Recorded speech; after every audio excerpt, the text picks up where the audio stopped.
What you do to yourself, dog? I have a damaged nerve in my elbow, so when I reached back and I hit it on the side of this chair, and Yeah. that fucking hurts. Jesus Christ. And it catches. I do it every week or two, and every time I do it, it's like obviously you don't see it coming, and it's just like it just burns like all hell. It's like All right, let me turn this down a little bit. How'd you mess up the nerve end of your shit? It's the stupidest story in the fucking world.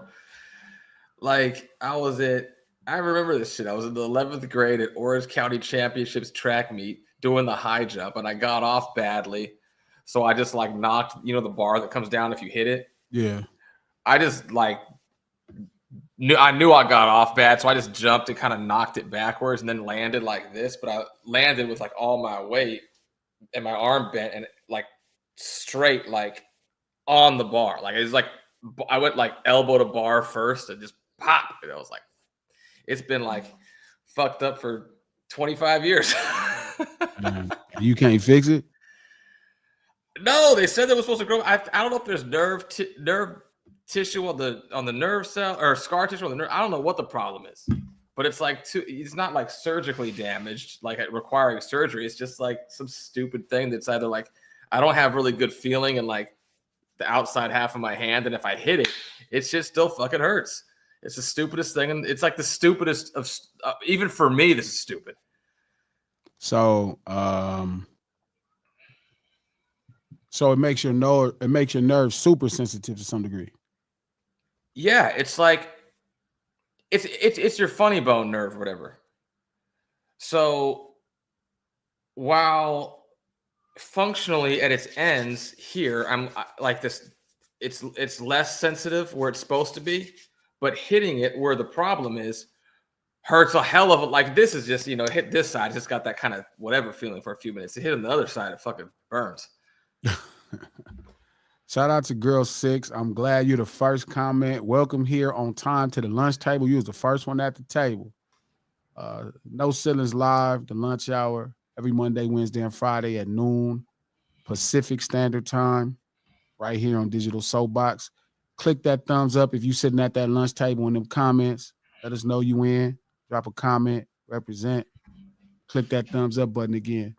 Go in the description, subscribe to No Ceilings Podcast on Apple Podcasts, iHeart Podcasts, or anywhere you get your podcasts. The No Ceilings Podcast, executive produced by Charlemagne the God, Black Effect Network, and iHeart.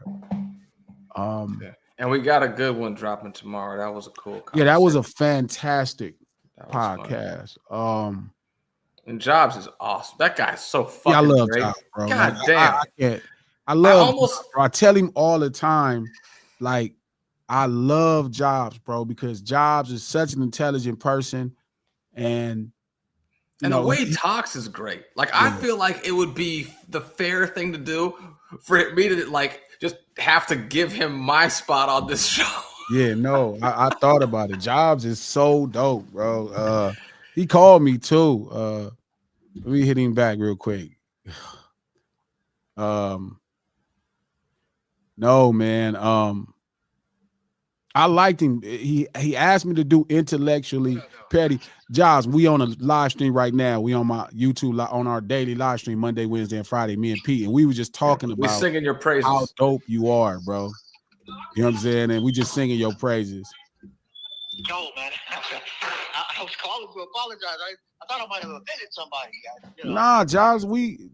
The thing about the people I pride myself in hanging around, they're all intelligent enough. Nobody would be offended at all. Okay. Like nobody minds the intellectual pushback. It's fair, and you should be able to stand on your principles if they're genuine principles you stand on. So, nah, Josh, no, it ain't none of that, bro. I'm always Pete. He brought it up, and I'm like, I'm always proud to create content with you. You know what I mean? And he was like, I need to give him my spot. I'm like, Jobs is so true. We're gonna send you the link to check it out, but it go live tomorrow, so I'm gonna stay on you about it. Oh, well, I'm at work right now, but you said Monday, Wednesday, and Friday? Yep, Monday, Wednesday, Friday at noon. I'm gonna send you a link so you can look at it. All right, then. All right.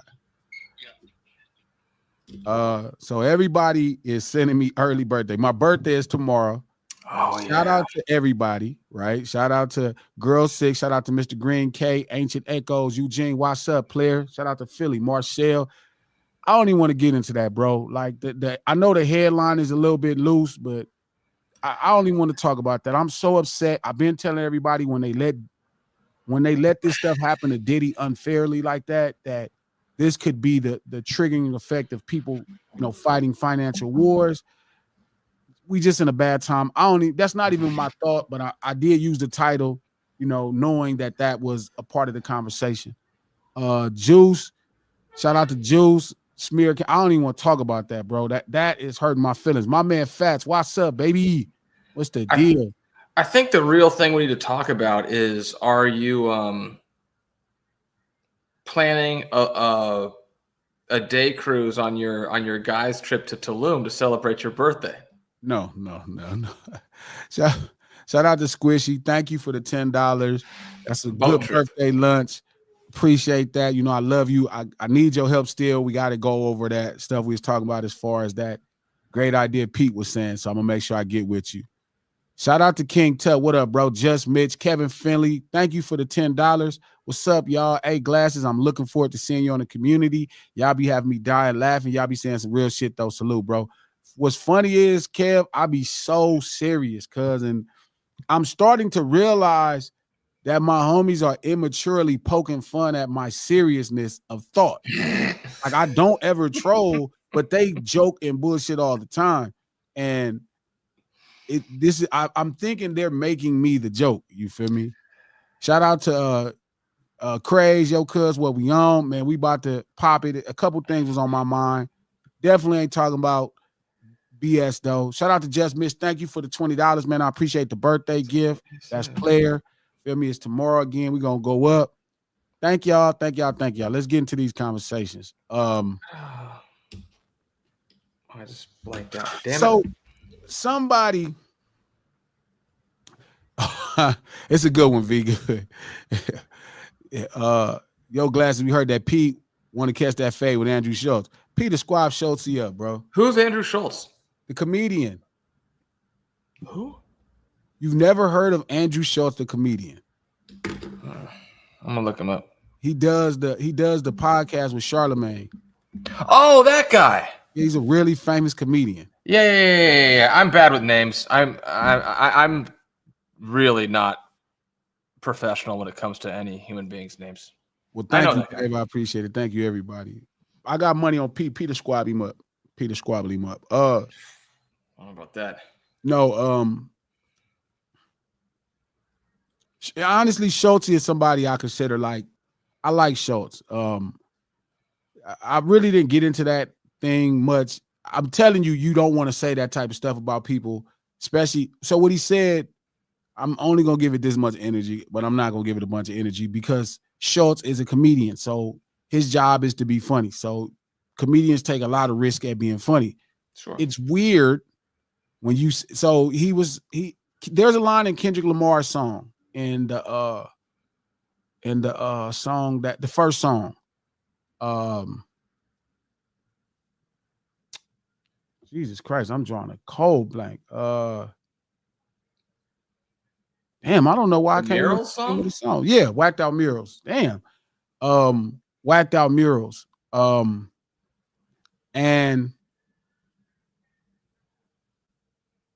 he has a line where he says, "Never let a white comedian talk about black woman, that's law." And you're not gonna like me. Sure. But again, that's a person's stance, right? And that's fine. Like, that is a man, and he should have that stance if he wants to have that stance, right? So Schultz took it as if it was a shot towards him, I guess, based off some things he was saying about Kamala, which, he could have found out and asked questions, but whatever. Sure. So Schultz responded like, yeah, Kendrick may roll with a bunch of gangsters. You know what I mean? But if it was just me and him, if we were in a cell, I would make love to him. And he said it like I don't know if the term he used was forcefully or it was nothing he could do about it to insinuate it would be like assault to some degree. Sure. Now, at the end of the day, I get it was him trying to be funny. Did I think it's funny? Yeah. You know, people where I'm from, we don't play about like, Yeah. Nah, you know, yeah, nah, for real. like bad and opposite of heterosexuality. That ain't something we play with. We don't really joke about that. That's a serious thing. We don't allow people to say that about people if it's not true. So my thing was, I just didn't think it was that funny. But long as you understand what comes with funny could be a fight. Sure. That's my whole thing. I didn't get into the whole thing of, you know, privilege. He's a comedian. You know what I'm saying? Whether I thought it was funny or not, he's a comedian. So I don't get into that whole, you know what I'm saying, all that extra black. We ain't got to talk about blackness with this because I know that that's your job to try to be funny. My thing is, this man may do something to you when he see you. You know what I'm saying? Like, it may come with consequences and repercussions. That may, as long as you're okay with it, don't sue him. You know what I'm saying? Don't sue him. Don't, squabble up. You know what I'm saying? Like the song say. And that's my point. So I didn't get into it, but it became a big thing on Black Twitter. That's why I only take pot shots at comedians and rappers who are under 5'11" and 200 pounds. Yeah, you gotta pick your battles. You know what I'm saying? So I let it go. I didn't even get into it because it was like, I know Schulz. You know what I'm saying? Like, Schulz is man, and he always been good to me. And again, if he said something I thought was wrong, I would get on him. Like, it don't matter if we okay or not. But I get it. That was your attempt at being funny. I don't think Cuz gonna find it funny. That's the point. Like, I don't think Dot somewhere on the net looking like that's funny. Like, that is weird. That was like hella weird. So that's kind of being funny. It's more so like it's playing that kind of. And again, I don't want to speak for the guy because I don't know what you're thinking when you say the thing. You know what I mean? But I feel like it's kind of playing that murky gray area where you kind of want to, say something, but you kind of want to say it so it's funny enough to where you can say, "Oh, I was just trying to be funny." You know what I mean? Yeah. I mean, look, I don't get the humor. It's not my job. I let it go. I said one thing about, I was like, man, Doc gonna beat your ass. That's what I told him. Doc gonna beat your ass. Like, are both those guys real? Because Doc pretty little, isn't he? Well, no, Dot is about 5'6". Schulz about 6. Me and Schulz almost the same height. Schulz might be my height. He's a big, tall guy. He's not a big guy, but he's a tall guy. Yeah. But that ain't gonna matter. Like, it's like an animal. You know what I mean? This dude is an animal. So it's like, I just don't want you to sue him. You know what I mean? I just don't want you to sue him. That's it. If he slap you in your what's interesting is it puts Kendrick in a position to leverage the new Jay-Z accusation and sue him. You see, I don't even want to. Oh man, that would be a really funny table turn. We're gonna sue the white guy for the sexual assault thing in response to the perpetual sexual assault accusation thing going the other way. We're gonna pull a 3-dimensional chess 180. Look, I don't even get into all of that.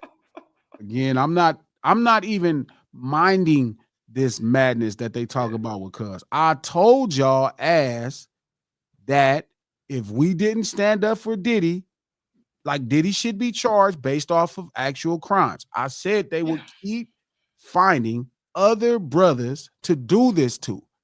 This is a business tactic and a business negotiation. I said that. People will use the court and the law.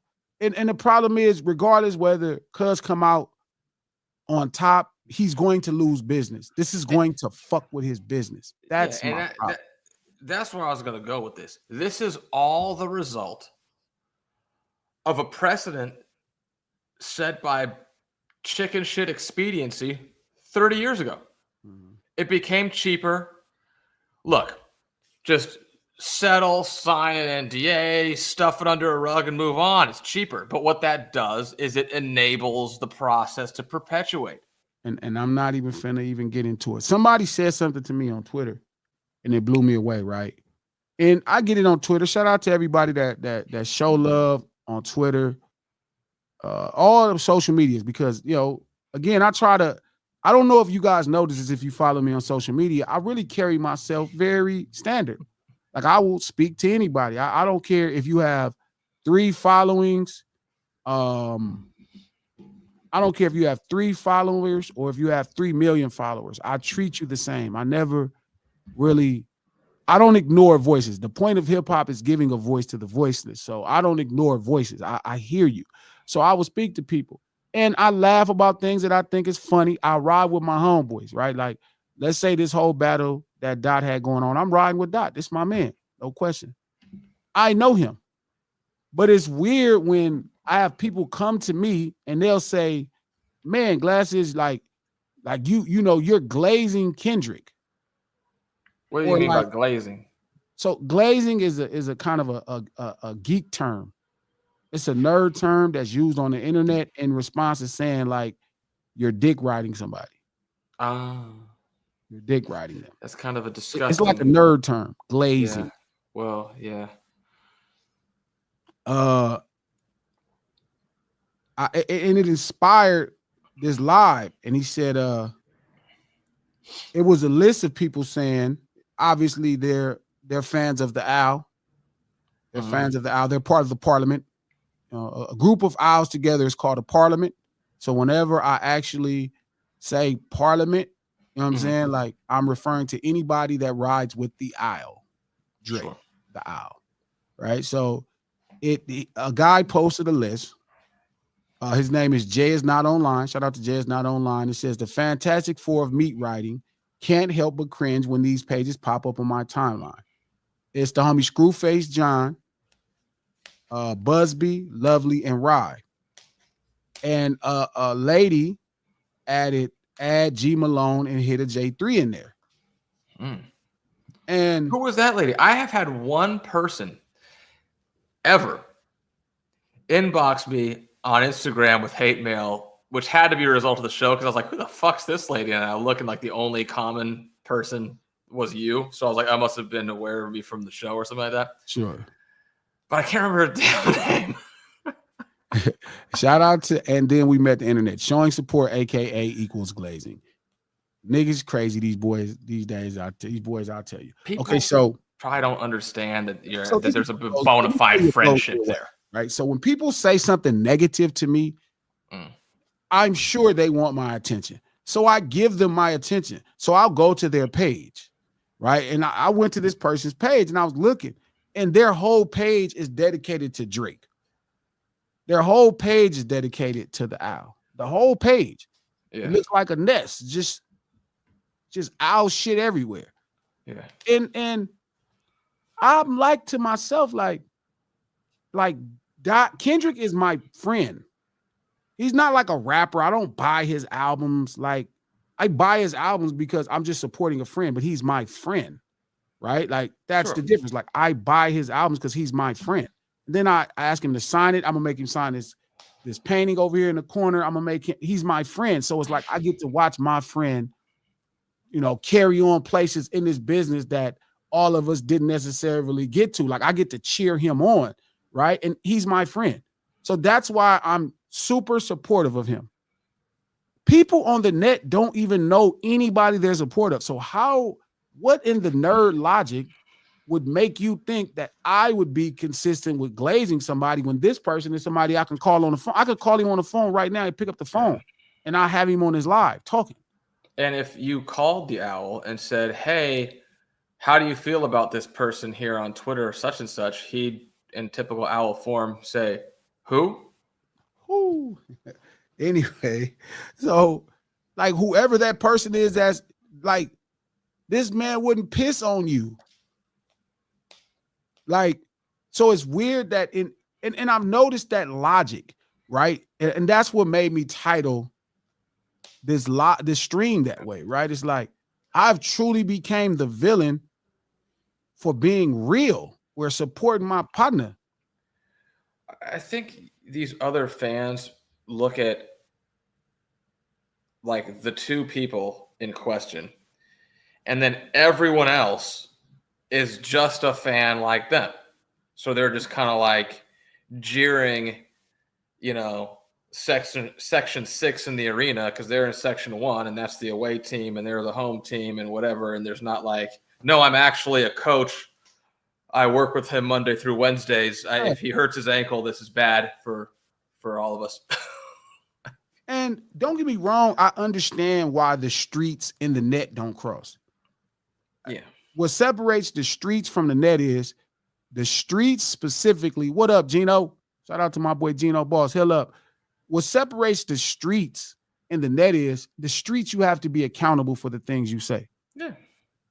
The net, you don't have to be accountable for the things you say. You are allowed to say what you want to say and not be held accountable.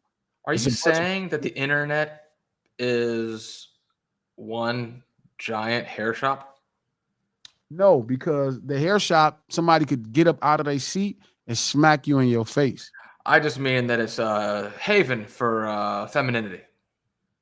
Sure. I'm not disagreeing with that either.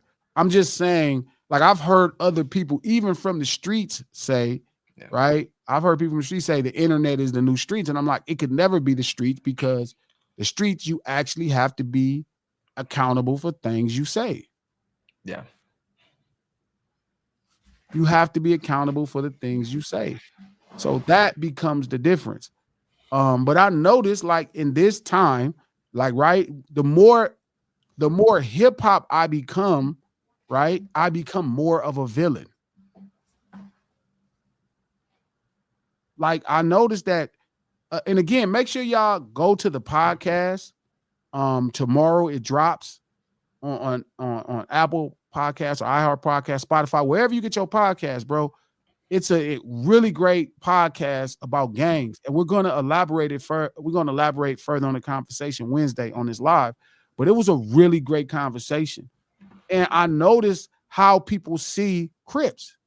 I noticed how people see me. Even with Tupac Must Die, since that day, I've truly entered a stage of villainy. Well, I think hip hop in its genesis is an ally. It's an ally to the few and a villain to the many. Yes, that's a countercultural perspective in general. Yes, and I noticed the more I embody the spirit of hip hop, especially, West Coast hip hop. Some people call it gangster rap. I am a true villain. Like, I'll say something, like, I'll laugh. I posted something on Twitter, bro, about Drake when Drake was at Funkmaster Flex and he was picking up his BlackBerry or whatever. Or, like, I'll make Tupac Must Die, right? I'll make anything that's nuanced and I could laugh, and people immediately are offended, and I don't know what's offensive.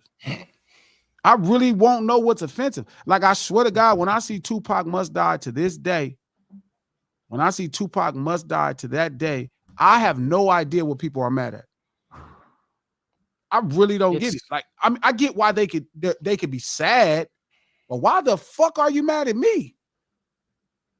It's similar to what we were talking about, like, post-show yesterday. People don't want to hear a message that they don't like, so immediately it becomes about the speaker and not the message. Immediately. Shout out to Revenge Glasses. I've been on my villain shit, shaking my head. I'm nobody's friend. I don't care. You know what? If I got to be your friend in exchange for being like a fraud, I'm not your friend neither. So I could dig that. That's where it's at. And I just noticed the more I become hip hop, the more I become a villain. Like, and you're right. It like pop is a friend to pop is a friend to all. Like, but when you become hip hop, you're like allied to few and a villain to all. That is crazy. Sure. I mean, it's born of and representative for the minority of a minority. But you never realize how much, like, even listening to the homie yesterday, I never realized what people think of Crips. Sure. They really feel like Crips steal purses. And I'm like, that's a standard crime that poor people commit all over the world. But somehow it's been attached to Crippin'. even like the conversation that we had when it came to selling drugs, like that's not associated with gangbanging. That's associated with people trying to make money that come from, well, really people trying to make money. Yeah. I just threw me away. I noticed it, and this person was mad. And I'm like, they like I'm actually putting shit on their timeline that makes their day bad. Like I love Scarface. Scarface, no, I love Scarface. Scarface, no, I love Scarface. Like I love Scarface, the rapper. Like this is one of my, like man, everything to me. I'm not going to defend no goofball shit he did. I'm just going to love the parts that I love. And if someone came online and said Scarface is the most overrated rapper in Houston hip hop history, I wouldn't even. You might debate it, but you're not gonna go sulking like it's not gonna fuck your day off. To debate it. If you said Scarface is whack, I wouldn't even talk to you. I just know you have bad taste in music. You don't have a soul. Shout out to 2K Grind 09. I didn't even know Glasses had a song called Tupac Must Die. I go off titles. I wouldn't even listen to the song seeing a title. That's what I'm saying, 2K. I don't know why. I really don't know why. I don't understand why. Like, what about that title? Like, even being the villain now, like when that title is poetic. I can see if you saw the tweet, but I didn't get what about the title. Like, that is not how you would speak about somebody that you wish ill to. There's a linguistic tie between must in this context and deserves to. Deserves to is on Twitter, so I get why that could do that. Yeah, but that's Must Die sounds like it would be a play to me. Sure. I'm just like, within the language, it's really hard not for those two shoulders to rub. Should it have been why Pac died? Maybe like Tupac had to die. I don't know. It depends. Like, it's hard to say. Or why I killed Pac or something like that. So, I mean, I don't know. There's a million different ways. I mean, it all depends. It's to the ear of the beholder, I guess you could say, in that regard. Shout out to Lucky Lawrence. Being a diehard Tupac fan, I actually get the concept of Tupac. Yeah, it's really a simple concept to get. It's a story of the streets. It's not even a story of Tupac. Exactly. It's the story of the streets via Tupac. Yes. Or him being involved. So it's using him to illustrate the principle. Yeah, like here's a perspective. You know what I mean? This is the perspective of somebody that comes from the culture that I come from, having to issue out this level of, justice, and even to an all-time great. So, like, even when people said Tupac must die, I think they thought to themselves, that's my opinion, which that wouldn't even be how a Crip was said, but like the idea is made in first person. So again, it goes back to that point where we always debate. We always debate if people are stupid. And I'm like, no, I think people are distracted. You know what's something else that distracts people? Emotions. The emotions of something will distract them from garnering what could be information to be taken in, like the emotions of things. So that's why I don't think people stupid. I just think they're really distracted. Different things, and some distractions are greater than others. Yeah, both are true. There are distractions. People are distracted, and they're stupid. And the more really incapable of learning, and I think that's I think that's where our bond is. Our bond is villainy. I think people.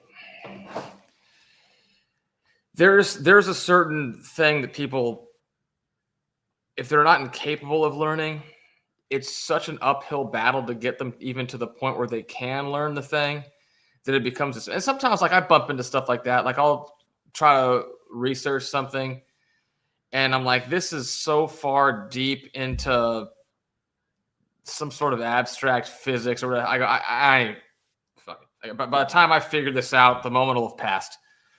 It happens. And then there's thousands of people who are entrenched in that industry, and they understand it like they understand pouring a glass of water.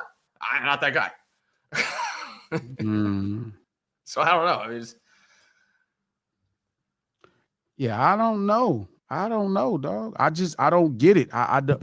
It is crazy. Like, don't get me wrong. I'm not pulling a Andrew Schulz. I'm not whining about it. Like, I'm fine being a villain. Like, I've been a villain with my own homies. I've been a villain in my household. Like my mother. I've been a villain. I've pretty much been a villain my whole life. Dude, Tupac Must Die, if you just play the beat, sounds like you could just swipe it in to like a cartoon movie where the villain is entering the scene. It's got this like ominous plotting kind of, beat and symphony or whatever kind of going to it. It sounds like the villain has entered the movie. Yeah, I don't know. It kind of does. It's like in the way it's in first person, like you're kind of walking, the beat's kind of plotting, it all kind of works. It's like it kind of has that whole thing. You know what? I knew the art was really brilliant. Like I knew when I came up with the idea, like it was a brilliant piece of art. But I never thought I would be the villain to this degree. Now, I did know NWA was going to be the villain. I had that reference when they made, when they made their song talking about their concerns and disarray with the law. I get it.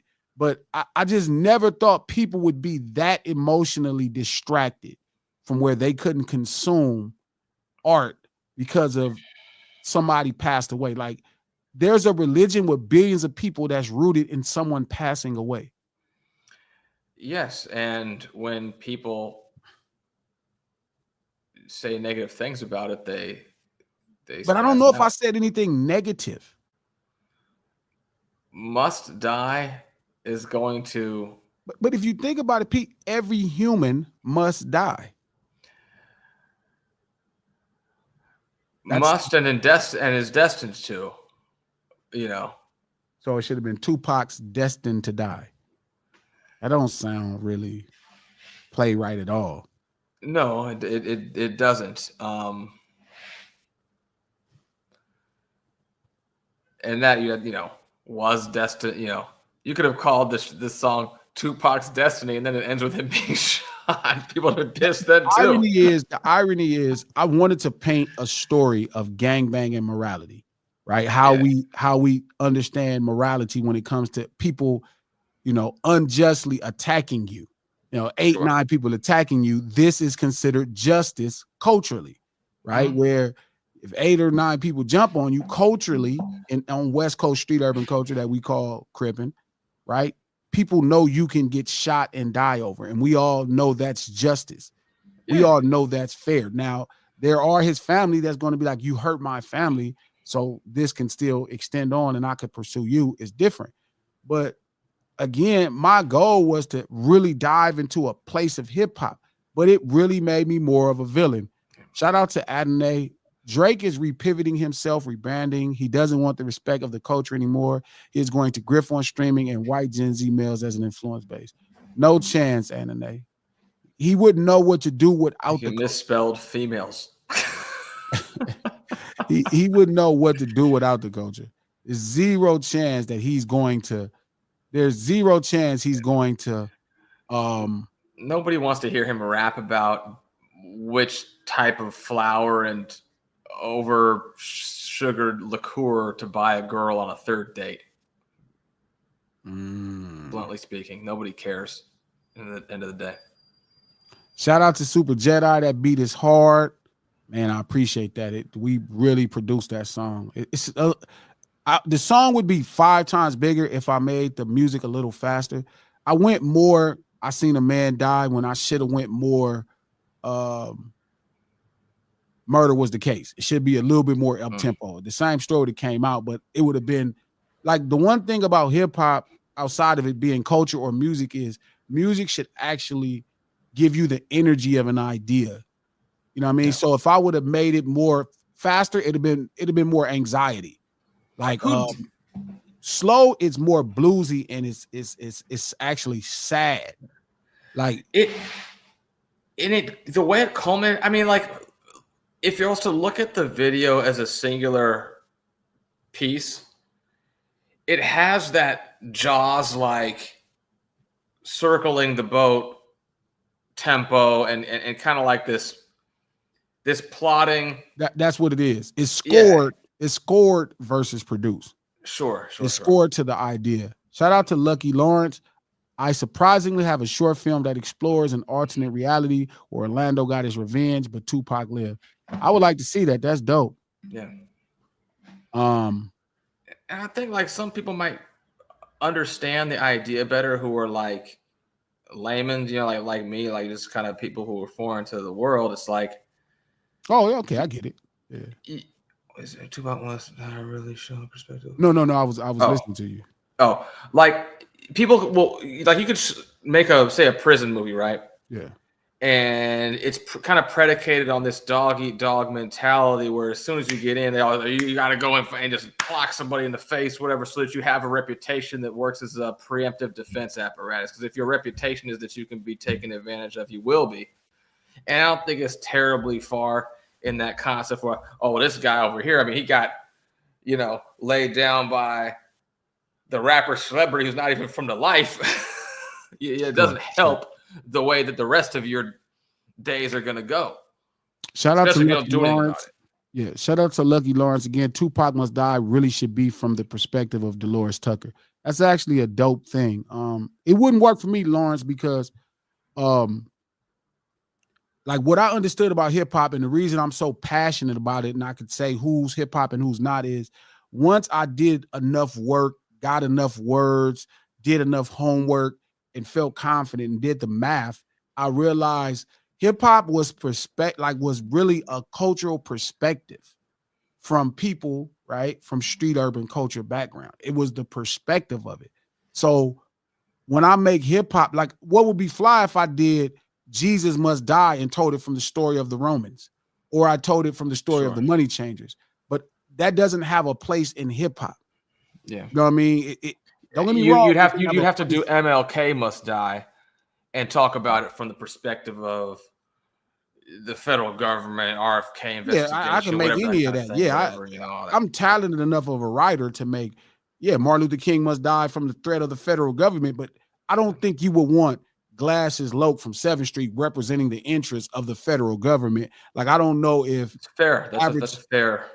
Yeah, I don't think the average hip hop fan will want Glasses Loke representing the perspective of Dolores Tucker. Now, don't get me wrong, she is a sister. That's not what I'm saying, but it would be hard for a Crip to defend or to speak for the interests of a sister who's trying to, I guess in her mind, believing she's trying to keep Black, above ground, when it comes to purity. Shout out to Fats. You knew this song was going to cause controversy and attention. Yes, I definitely knew the song was polarizing. Fats. I don't think my goal, I don't really worry about controversy or attention. I do tend to lean on things that carry polarity. Like, you know what I mean? Like, that's important. That's where you get power. People feel positive or negative about things. Yes, I think that's what hip hop is. I think that's the brilliance of street urban culture, harnessing things that have such polarity. So yeah, I'm always looking, like my song dropping on January 7th is filled with polarity. It's always going to have power when I decide to make a powerful topic because I'm so cultured. Like so even the take, cause it's going to be seasoned as hell. It could be salty. It could be so seasoned. Shout out to my sister, Sherry. Thank you for the $5. Feel me, man. I feel special. My birthday tomorrow. We up. We are saying hi to you too, Sherry. Does anyone find it? I don't know. Shout out to Juice. Off face value, none of it sounds pleasing. Laugh my ass off. I get it in the story that was told as a real Pac fan. Yeah, we all are Pac fans. You know what I'm saying? I don't think that was the goal. Shout out to Adonai R. Bruce. Must Die's perspective. That is how I got to get him. God thinks. Yes, exactly. Pretty simple. Obviously, that one guy felt that way. Shout out to Ron. Orlando was your friend, G, so your perspective could be biased. I don't have a perspective. And I didn't know Orlando. He's older than me. Like, he would have been like 20 or something. I was like 16 at the time, 15 or something. Like, I knew who he was around the city. He's not a friend. You know what I'm saying? Like, Dre is a friend. His partner Dre, that's a friend. But I didn't know him. I don't have a perspective. Like, I think Tupac died a rider, and I think, Orlando Anderson was riding the way he should. I think both things are true, and I have respect for both points. Like, I don't lack respect for, like, even when me and you and Kiwi talk about it, I always tell you, like, I think Tupac went out the way he was supposed to go out. I thought that was G. Like, nigga, you holding down your partners. These the dudes that got you out of jail. These the dudes that you riding with. Oh, somebody tried to take my partner chain. Yeah, I'm finna get on him. I would do the same. You know what I'm saying?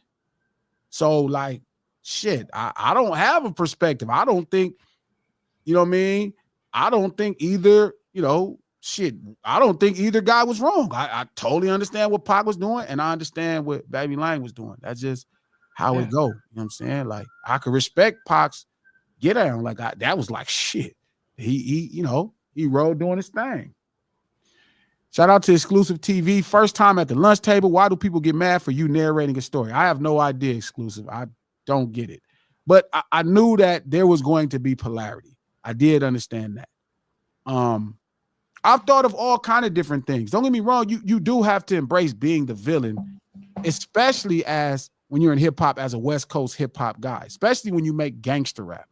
You have to be okay with speaking for the few and then, being targeted by the masses. Even just being Dot's friend. Like, you got to remember, like, the Owl Cuz is popular. Like, he's uber popular. He represents all kind of mainstream interests.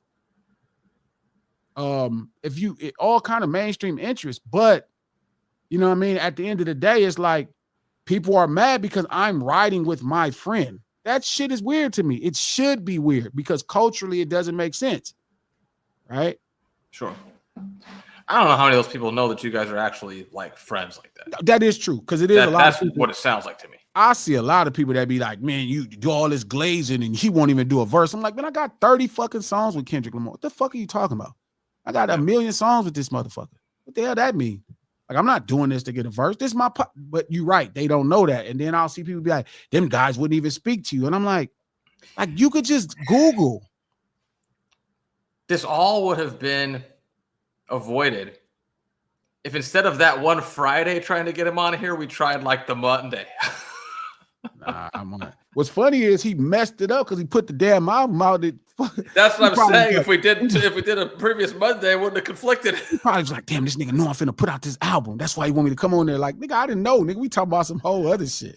That happened to me that one time. I like randomly hit up Red Grant to see if he wanted to come on the show, and I hadn't realized that like that. Remember that interview with controversy with Kat and Wanda? Yeah. It was the day after that. So I hadn't seen it like that because I'm not like that fixated. So it was like on a Thursday or something like that. And I texted him on a Friday and he like never responded. I was like, the fuck, he always hits me back. And then the Saturday I see that it had happened. He's like, yeah. It's like, shout out to Still Here. Just watch that Tupac Must Die video. It's a great concept. Good concept project. Yeah, it's dope. It came out dope. It was really dope. Shout out to Fats. Pac died with loyalty. Yes, he did. And he died a rider. You know what I'm saying? That's how you supposed to go out if you're going to go out, standing up for something you really believe in. Shout out to Demo Radio. Thank you for the $5. We really appreciate that, Brody. If you, not idolize Pac, you will have a hard time digesting that song. I don't know if you really should. Like, I don't know if you really should. If those two things have to be mutually exclusive. Like, I guess idolize is a bit extreme, so maybe not. I don't really idolize people, so I don't even know what the definition of that word is. Like I think you like treat them like Jesus, probably so. But again, like how do you articulate fuck, man. I mean, you idolize him because he made a brand based off of being the realest guy out there. Yeah. And then the ultimate reality He embraced that. Yeah. And you were mad. And guess Not what? you, not that brand, guy, but like other guys. No, and his brand was able to. That's why it worked so well after he passed away as well, because it was like, oh, this guy legitly was on that time. Shout out to Name Brand. Right or wrong, I'm going to squabble with my bro and tell him later if he was wrong. That's how we do it, Name. You know it. Sure. Shout out to Dante86. Man, I never seen you at the lunch table, but I'm glad you're here. What's up, Glasses? Thankfully, I'm able to catch this live. Love the pod, homie. Man, Dante, I appreciate the support. Make sure y'all leave a comment when y'all go check out the pod again. This is No Ceilings Live. To Exclusive TV. Happy you guys made it on here. Yeah, there you go. No Ceilings Live, the lunch hour, Monday, Wednesday, and Friday at noon, Pacific Standard Time, right here, Digital Soapbox. Click that thumbs up button. We're going to keep this thing cooking. Click that thumbs up button. Let everybody know, share, tell a friend, cuz all that above. Go in the description. Click the link to the No Ceilings podcast. Apple Podcasts, iHeart Podcasts, or anywhere you get your podcast. The No Ceilings podcast, executive produced by Charlemagne the God, the Black Effect Network, and iHeart. We're dropping an incredible podcast tomorrow that really visits, like, it's called Conversations on What's Gangster. And there's a lot of misconceptions about Crips and Bloods that we try to start clearing up and bringing like a clarity to, because it is, don't get me wrong, we all are programmed by entertainment, but again, great entertainment really heightens and condenses a topic. It doesn't give you nuance. And I think nuance is what really helps you understand something. You know what I mean? Heighten and condenses something, lets you know something exists. Nuance helps you understand. And I think if you're listening to this stuff culturally, if it matters to you, you know what I'm saying? Like, you can understand. So make sure you get that podcast. It drops tomorrow morning. It'll be up, I think, at 12 tonight. So it's going to be good. Shout out to 2K Grind. Kendrick should have left that Made Niggas Beat alone as well. He just made me want to hear the original. Yeah, that's going to be a tall task to outdo. That Made Niggas song was fire. Shout out to Adney Bruce. Reincarnated was the hardest shit ever. It is hard. That is true. All these things are true. Shout out to Juice. I said we're not really supposed to be interacting with the other fan base at all. We have no common ground with them. They don't like or respect none of our hip-hop black core values. You know what's funny? I don't really think... Okay, this is going to sound crazy. So let me prepare description. I don't think Cuz has fans the way you think he has fanatics. I think people are naturally fanatics of success, right? I think people use pop people to make sense out of their own life. But I don't think it's like this separate fan base, right? I don't think it's this separate fan base, because, like, I don't think a Drake fan and a Kendrick fan are far apart. I think they offer something different. And again, if you see it as just music, then no, none of this makes sense to you. Only if you identify, right, with somebody's movement.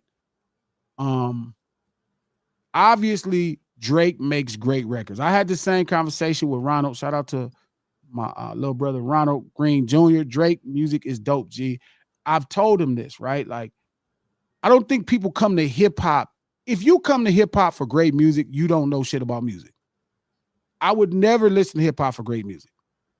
I would go listen to Marvin Gaye, Barry White, musicians, right? I wouldn't listen to hip hop. I come to hip hop for culture.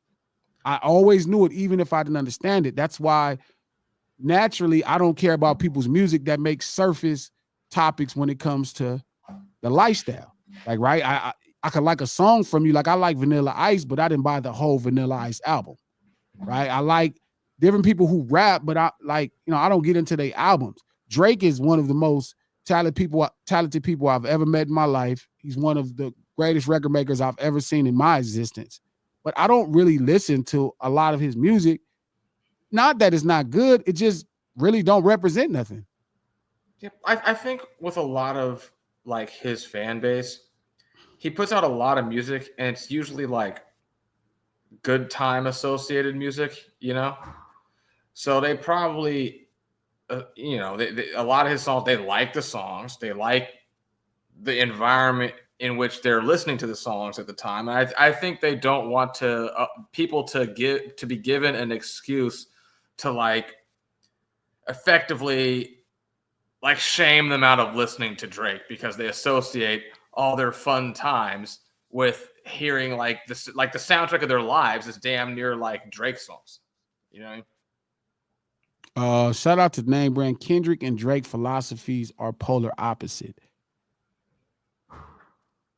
Yeah, but yeah, I don't quite know either's philosophy. And you know what I mean? When it comes to the record, like I don't know either's philosophy per se. Drake fan. Shout out to Adnay R. Bruce. Man, thank you for always supporting the lunch table. That means a lot to me. Like we really set out to do this dope stuff. You know what I'm saying? And it is a really commitment. Some days I do not feel like rushing to get up here and get on this live stream. I don't, contrary to popular belief, I don't like talking.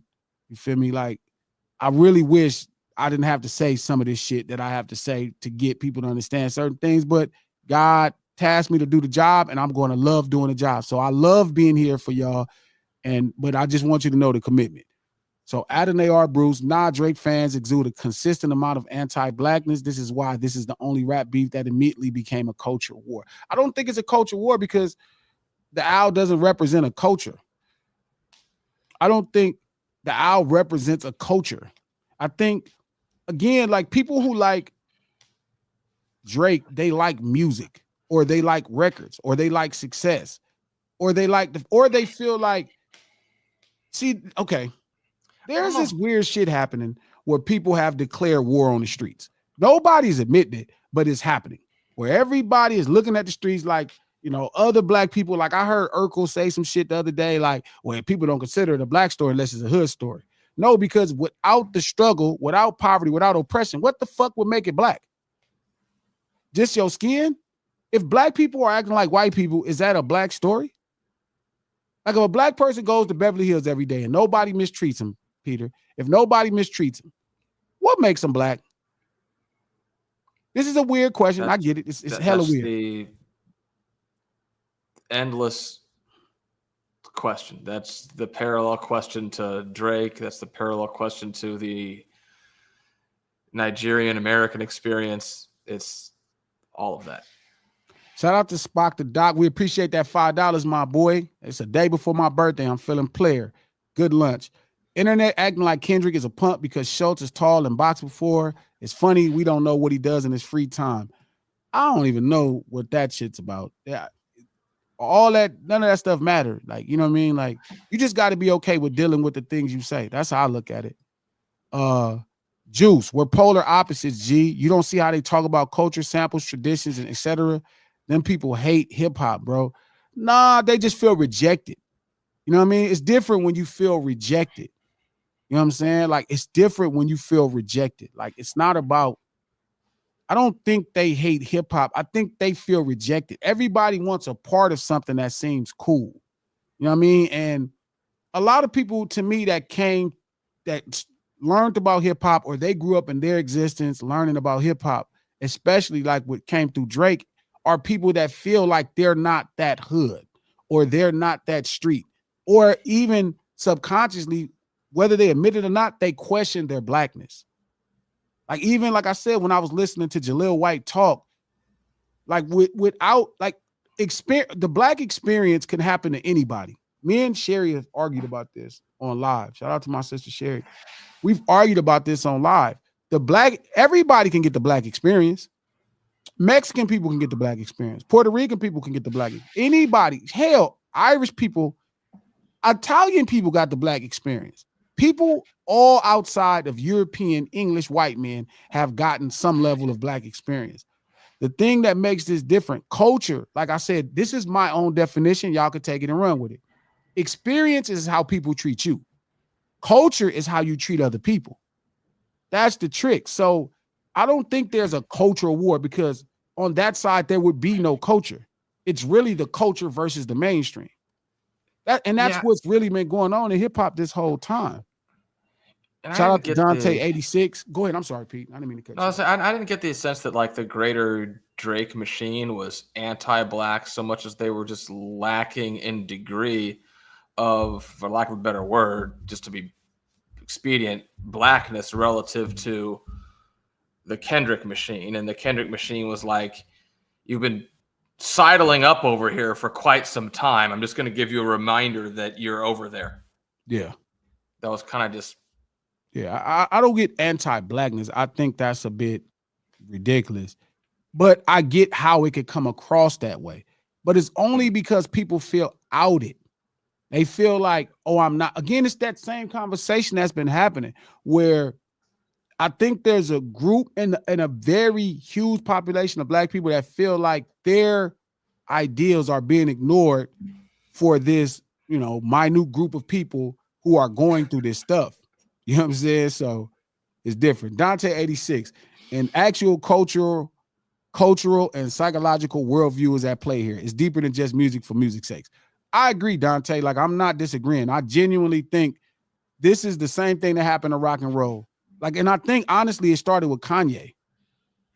Like, I think Kanye started it. That's how we get to Drake. That's how we get to Jack Harlow, right? I think that's where it starts at. But again, it's a really deep and nuanced conversation, and we would have to be honest. We'd have to pull away emotions and have the conversation.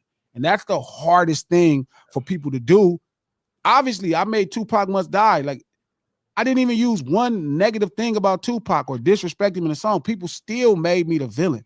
So I don't know if that's a conversation that could be had at any mainstream level. Even on No Ceilings Live, the lunch hour, I would be worried about, can y'all deal with the emotional side of declaring maybe somebody we all love may have not been good for the future of what this thing is.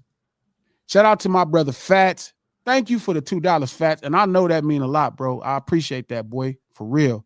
Do you like faster vanilla gorilla rap, G? Yes, you can rap. I can hear the culture bleeding off of everything you do.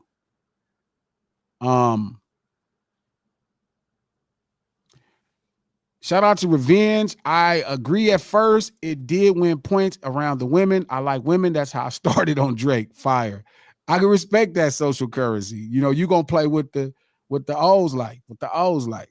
I think Drake admits he makes music for women. I like hanging with women. Dot is culture. Completely agree. Sure. Yeah, I agree. I was saying a while back, guys were only listening to Drake while a girl was in the car. Once they got out of the car, they probably changed it. Shout out to Name, man. I don't know, G. I think Drake's culture is the uncultured nerd that grew up now, gas, money, and power. That's because they're uncultured. That's regular America. It's no culture in that.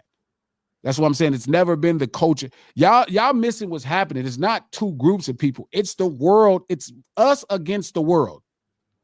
Me against the world.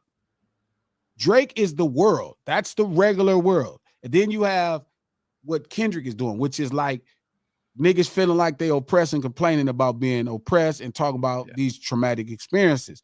One traumatic experience is a dude talking about getting shot at or being in the middle of shootouts or losing 16 friends. Drake's traumatic experience is living in the basement of a Beverly Hills house. His dad not being around. Experiences, you know what I mean? really? Like not wanting to, don't know who to invite to his bar mitzvah. It's just different. People don't appreciate how traumatic certain things in life can be. Like for Drake, if he goes to Starbucks and orders a soy latte and gets regular milk and he's lactose intolerant, that's going to ruin the rest of his weekend. And it is devastating. It's so traumatizing. Yeah. Can you imagine it was Super Bowl weekend? If hip-hop feels therapeutic to you, you probably need a psychiatrist. Of course, that's hip. People in the ghetto are poor and cannot afford a psychiatrist. That's why the microphone becomes their therapist. Yes, that's the point. Shout out to Bam. Okay, but do you think Black Americans that haven't struggled can have a Black story?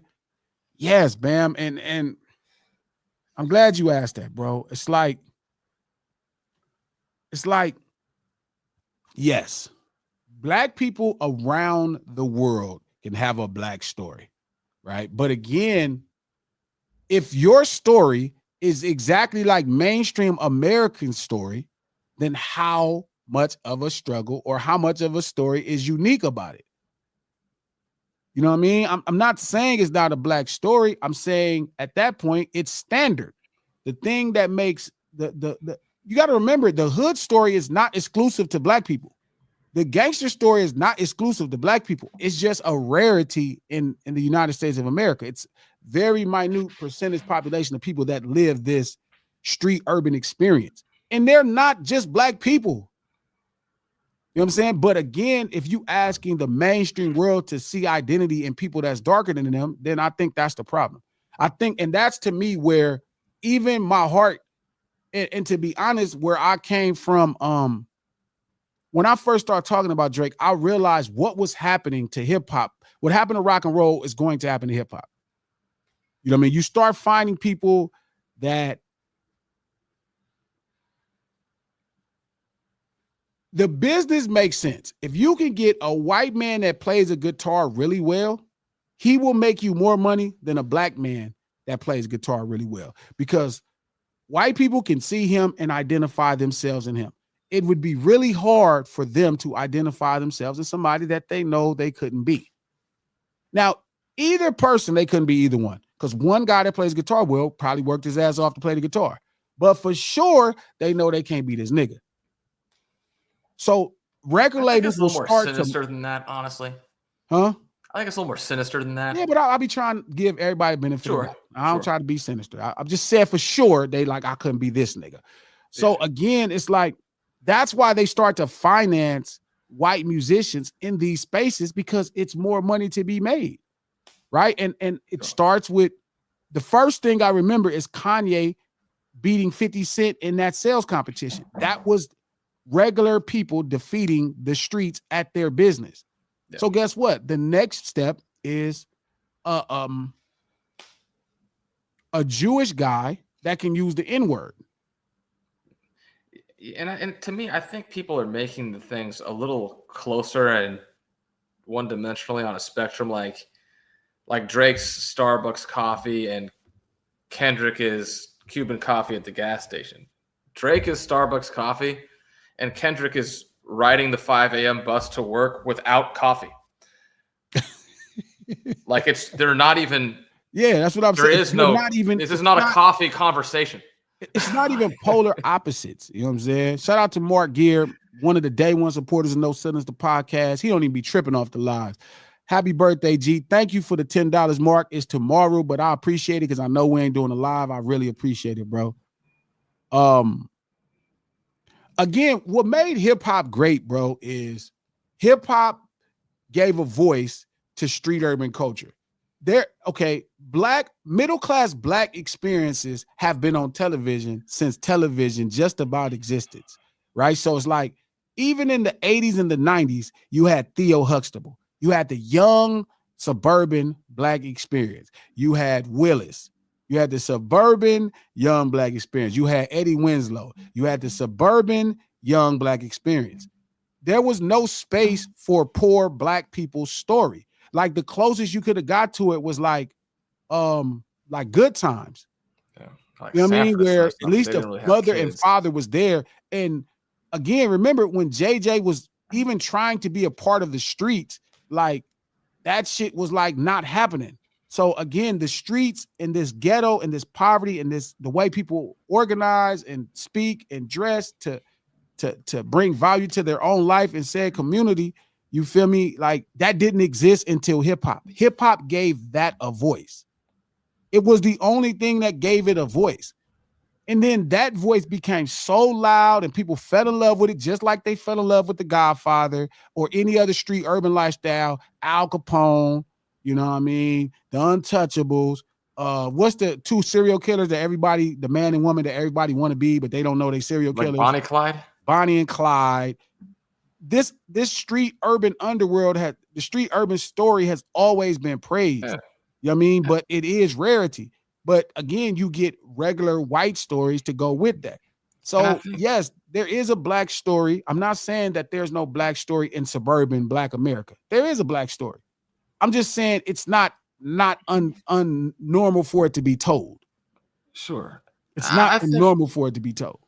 I think a lot of the human experience that ties an interest in all the things you just listed, as far as like those type of stories of different groups of people or whatnot, is I think regular people are burdened by the reality of having something to lose that could be at risk, and they're fascinated by the concept of people who are not burdened, like who act in the freedom to take on great risks and have the courage and have the circumstance that warrants having that kind of courage and freedom to make a decision on your own terms. That most of those people are too confined in their own. But I don't want to fuck up my credit, or I don't, you know what I mean? Like Sure. people fantasize about waking up one day and being able to go do whatever the living hell that they want, and having the courage to do so. And those things provide a glimpse into a world of people who live that way. Shout out to Revenge. Yes, it can still be a black story that was weird glasses. So successful celeb kids can be black. It's not a hood story for them, really. I look. Sure, Not they a hood have story, a black story. Sure, they have a story. Yes, they have a story. Yes, they have a story. But again, like, let's really pop. Okay, you know what? We here after the hour. So if you still here, that means you at your desk. We could get into the real conversation. What is black? What is black? Okay. What is blackness without struggling? What is blackness without people mistreating you? Like, what is blackness at that point? Like, what are we saying blackness is?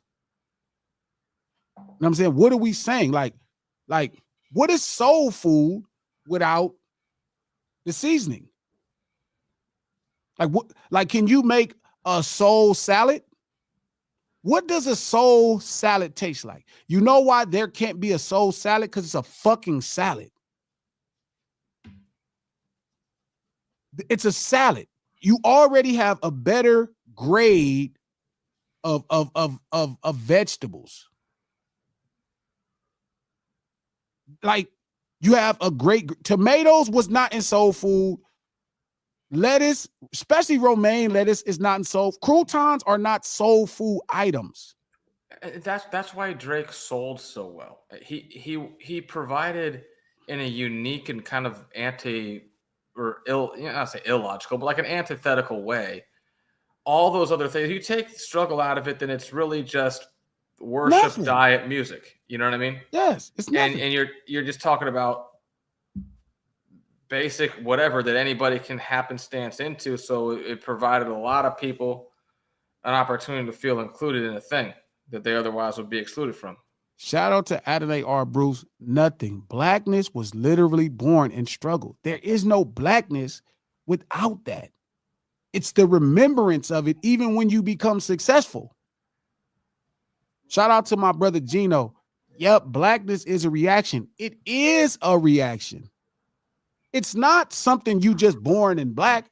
That's why African people don't really have to pride themselves in being black, because they're already priding themselves in a tribe. It's a cheap. He gives people a cheap degree. I don't have to endure this struggle, but we can talk about how we both like the strip club and cognac. So now you can feel a part of it by just having this glass of cognac. And Revenge, this is where we disagree at. Drake is not a suburban black story. Drake is a Jewish story. It's not a suburban black story. It's a Jewish story. That's the trick. Like, I'm not denying that man is a brother. That man's a brother. But his story, and culturally, he's raised as a Jewish man. He went to Jewish schools. His story is a Jewish story. Every black person doesn't have a black story. They have a story. But blackness is something unique, and it's not something that just passes through DNA. It's about things that are happening in this world. You don't hear Cuz talk. He said the first time he witnessed racism is when he came to America with black outlets. And Tyler, the Creator, is not as suburban as you think, because he's from Hawthorne. It's a really unique thing. Yeah, Hawthorne's an interesting town. Yes, it's a really different thing. And he's a skater. So again, the street urban culture is different. So they're not the same. He's not quite like Tyler the Creator. Tyler the Creator was raised as a black kid in Hawthorne. His area, Fairfax, he's raised as a black man. Drake is a Jewish man raised in Canada. He was raised Jewish. That's the difference. For like the Angelino locals, there's a big difference between growing up, say, in like La Tijera and going to Westchester High School than growing up in Canada. But shout out to Dante. Blackness without struggle, obviously in parentheses, struggle within the context of this white supremacist society would equal our liberation, and we ain't there yet. That wouldn't equal blackness. At that point, you would assimilate into mainstream American society. So there would be no need for blackness. There would be no reason to group these people together if the struggle doesn't exist. Why would you group people together at that point? Now you just a regular mainstream American. That's what it is. Shout out to Gino Boss. Black is the ability to create food from a pig's foot, an ox's tail, or intestines. That's American slave culture, right? We call it black culture based off of most American slaves were black. That is why it's called soul food or black food. The struggle. What the hell could you, how would you soul up a salad? You wouldn't soul up you can't soul food up a steak. It's too high end of a meat. Yeah. That's like I was texting you the other day. Wealth is a cutesy synonym for surplus. You aren't eating a salad if you're calorie starved because you've worked for 15 fucking hours and don't have a lot of other shit on the plate. You know what I mean? Shout out to Gino. Let me go through some of these comments. Shout out to Mario Paulo. I've been thinking about this, bro, and welcome back to the lunch table. I seen you here before. Isn't hip-hop kind of exclusive to the American street urban culture experience? The music for African street urban culture doesn't necessarily classify as hip-hop. Now, this is way past. I think it should. I think that would be the growth. I'm probably not the person to answer it once you get out of these boundaries. But again, Toronto, I would consider Toronto street urban culture to be hip-hop as well. Like me. Now, again, you could go to some elders who be like, nah, this is only an American thing. But I would imagine everybody's ghetto is being ignored. Yeah. So I don't think it would really be much of anything else. I think there's been a lot of time and space within the greater hip hop experience, more regional than, universally speaking, but where like Jamaican dance hall has been very much a part of that. You hear the same club, depending on, there's a lot of crossover there. You know what I mean? Shout out to Revenge. Oh, I digress. You got to get a black suburban man to tell me that. I'll find you one, but I don't think that's the point. I don't think it's about him telling me what it is. Like, again, an experience really doesn't that probably won't make you black. Like, I get it that that's what people rely on, the experience of how white people treat them. But again, that's the confusion because white people mistreat, not Peter White, Pete's Italian, but English white people mistreat everybody, including Irish and Italian people. So it's much more deeper than that. Shout out to Still Here. Drake just happens to be half black. That's all. Again, what is black? Black without the culture experience almost doesn't matter. The race itself, if race was a real construct, would be Negroid, right? The nationality would be whatever country, it'd be Canadian. Culturally and ethnically, he'd be Jewish. If I'll put it this way, we wouldn't be having this conversation if Drake was raised by his dad in Orange Mountain. We wouldn't. No, he definitely and Kendrick wouldn't be calling him out for having an absent white mom when he was raised by his black dad in Orange Mountain. Wouldn't be the truth. Nobody would say that.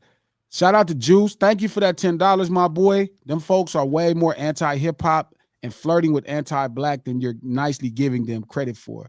Rather it stems from rejection or not, bro. But if rejection happens, I don't know if that makes somebody anti something. You know what I mean? Like, I don't know if again, like if you beat up a kid every day, right, and then that kid for the rest of his life is like, fuck you, he never want to see you again, that don't make the kid anti-you.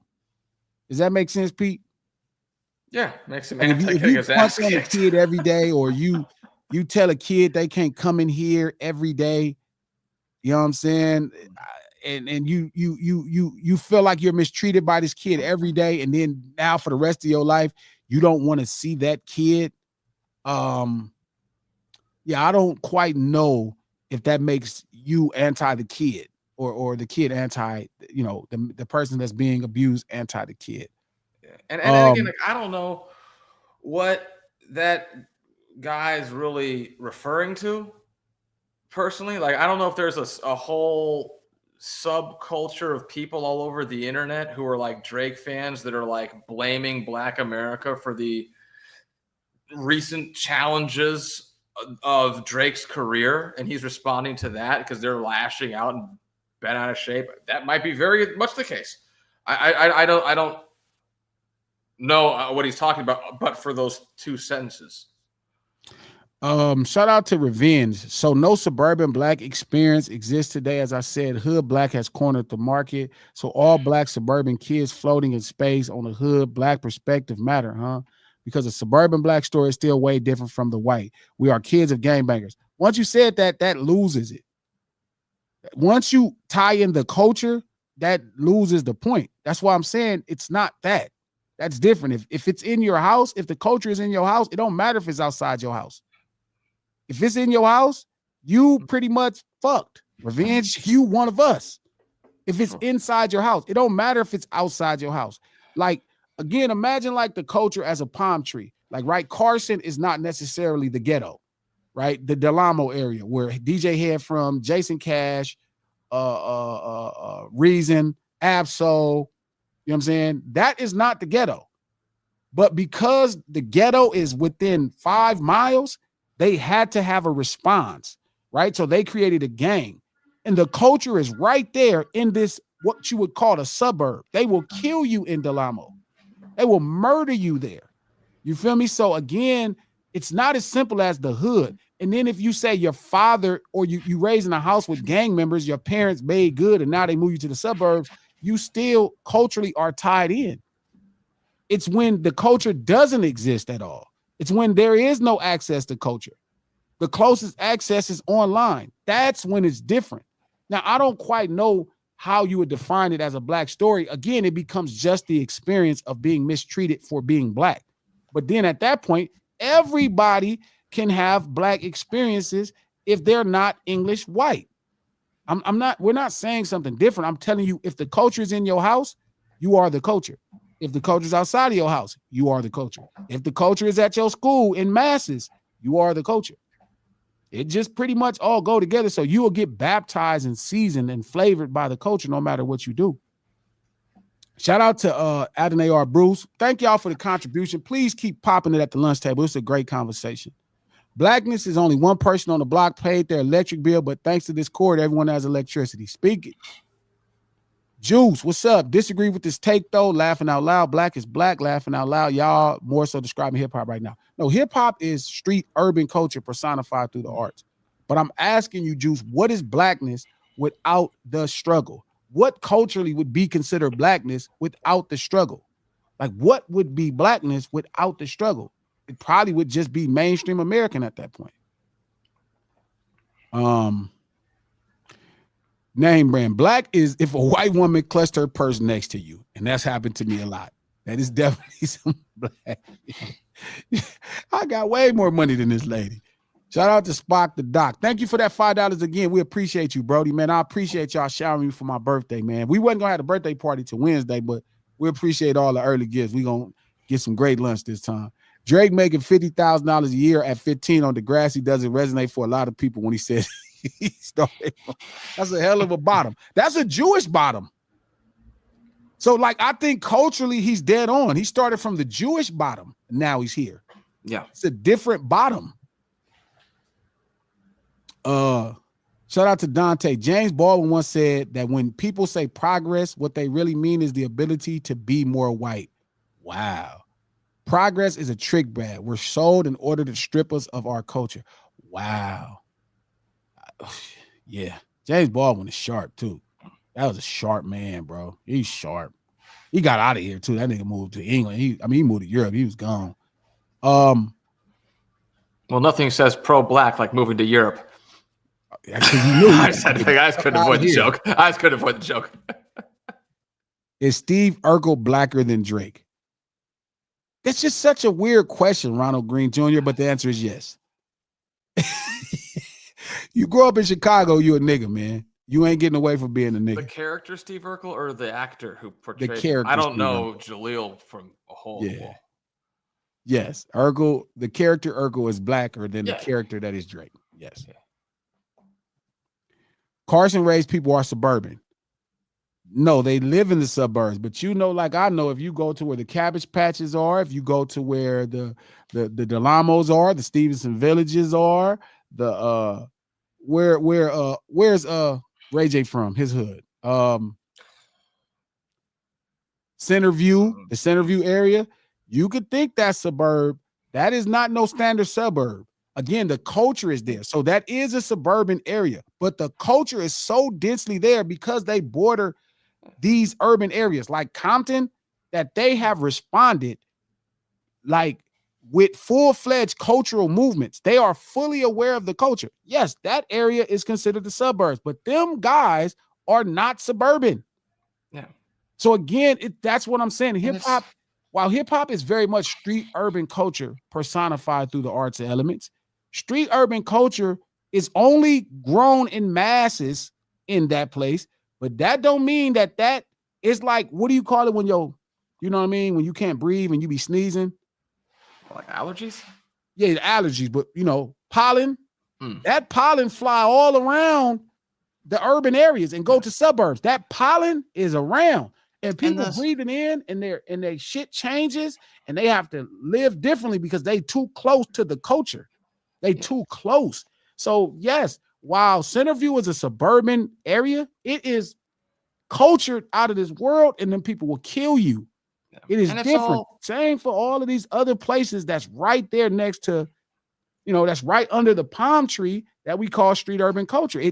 The pollen flies all around it.